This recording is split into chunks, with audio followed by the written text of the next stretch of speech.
وَإِذْ أَخَذْنَا مِيثَاقَكُمْ وَرَفَعْنَا فَوْقَكُمُ الطُّورَ خُذُوا مَا آتَيْنَاكُمْ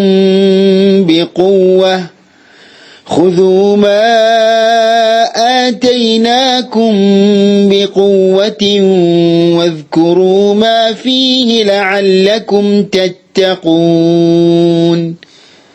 സൂറത്തുൽ ബഖറയിലെ 63-ാമത്തെ ആയത്താണ് ഇപ്പോൾ ഓതി കേൾപ്പിച്ചത്. ഈ ആയത്തിൽ ചില നിയമങ്ങൾ നാം പാലിക്കേണ്ടതുണ്ട്. ഒന്നാമതായി ഖുദൂ മാ ആതൈനാകും, അവിടെ ദീർഘിപ്പിക്കേണ്ടതുണ്ട്. ദീർഘാക്ഷരത്തിന് ശേഷം വേറെ വാക്കിലായി ഹംസ് വന്നു. അവിടെ അൽമദ്ദുൽ മുൻഫസിലാണ് നിയമം. 4-5 ഖദ്ർ നീട്ടാവുന്നതാണ്. വഇദ് അഖദ്ന മീസാഖകും ഫൗഖകും, അവിടെയെല്ലാം നാം കനപ്പിക്കേണ്ട സ്ഥലങ്ങളാണ്. തഫ്ഖീം എന്നാണ് തജ്വീദിന്റെ ഭാഷയിൽ അതിന് പറയുക. അഖദ്ന മീസാഖകും ഫൗഖകും, അവിടെയൊക്കെ ഖാഇനെ കനപ്പിക്കണം, ഖാഫിനെ കനപ്പിക്കണം.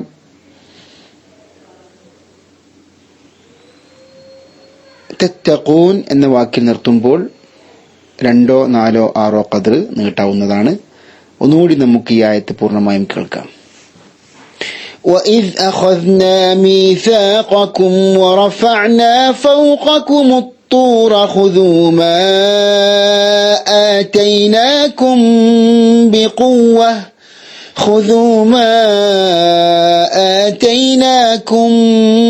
بِقُوَّةٍ وَاذْكُرُوا مَا فِيهِ لَعَلَّكُمْ تَتَّقُونَ.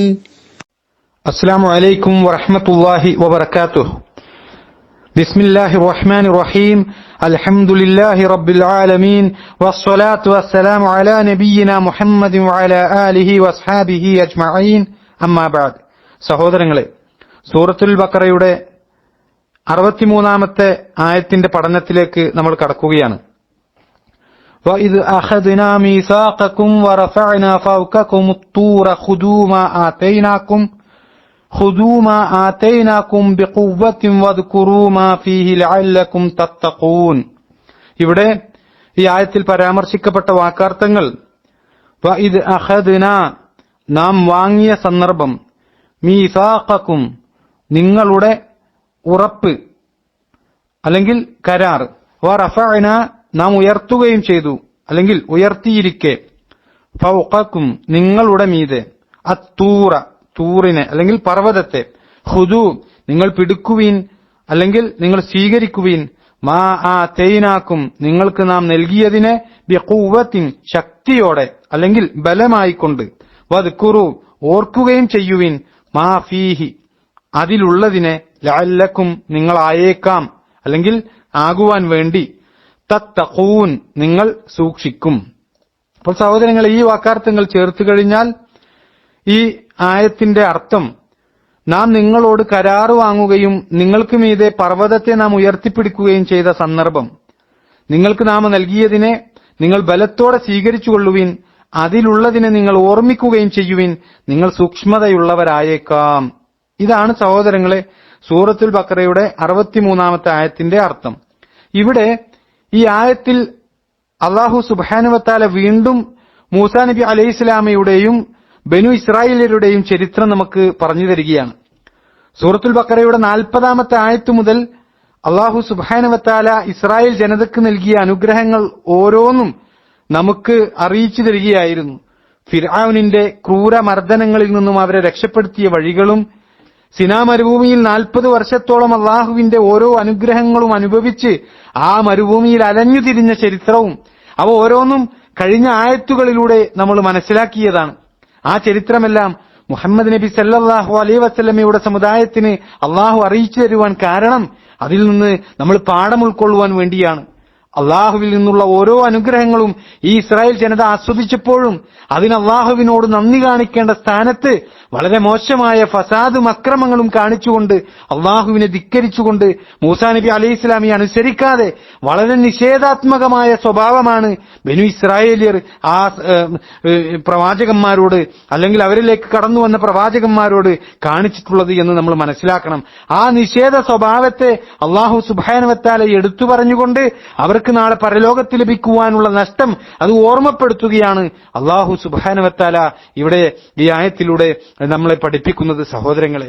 എന്നാൽ കഴിഞ്ഞ ആയത്തിൽ, അതായത് സൂറത്തുൽ ബഖറയുടെ 62-ാമത്തെ ആയത്തിൽ ഈ ബനു ഇസ്രായേലിയർ ഉൾപ്പെടെയുള്ള വേദക്കാരായ ആളുകൾ, അതുപോലെ സ്വാബീകൾ, അവരിൽ നല്ലവരായ ആളുകളെ കുറിച്ചായിരുന്നു അല്ലാഹു സുബ്ഹാനഹു വ തആല സംസാരിച്ചത്.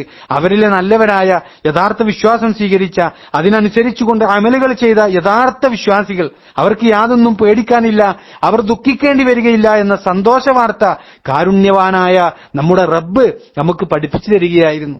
അതിനുശേഷമാണ് സഹോദരങ്ങളെ വീണ്ടും അള്ളാഹു അതേ ബനു ഇസ്രായേലിയരുടെ ചരിത്രത്തിലേക്ക് ആ ധിക്കാരികളായ അള്ളാഹുവിനെയും പ്രവാചകന്മാരെയും അനുസരിക്കാത്ത ഇസ്രായേൽ ജനതയുടെ ചരിത്രത്തിലേക്ക് വീണ്ടും പ്രവേശിക്കുന്നത് എന്ന് നമ്മൾ മനസ്സിലാക്കുക. നമുക്കറിയാം, നമ്മൾ മനസ്സിലാക്കിയ ചരിത്രമാണ്, നമ്മൾ ചർച്ച ചെയ്ത വിഷയമാണ്. ബനു ഇസ്രായേലിയർ അവർ ബാഹ്യമായ നിലക്ക് അള്ളാഹുവിലും അതുപോലെ തന്നെ മൂസാ നബി അലൈഹി ഇസ്ലാമിയിലും വിശ്വസിച്ച ഒരു ജനതയാണ്. അതുകൊണ്ട് തന്നെ അള്ളാഹു മൂസാ നബി അലൈഹി ഇസ്ലാമക്ക് നൽകിയ വേദഗ്രന്ഥത്തിലെ, അതായത് തൗറാത്തിലെ ശരീഅത്ത്, ആ ശരീഅത്ത് സ്വീകരിക്കുവാൻ ഇസ്രായേൽ ജനത ബാധ്യസ്ഥരാണ് സഹോദരങ്ങളെ. ആ തൗറാത്തിലെ ഓരോ വിധിവിലക്കുകളും ബനു ഇസ്രായേലർക്കു വേണ്ടി അല്ലാഹു സുബ്ഹാനഹു വ തആല നിയമമാക്കിയതാണ്.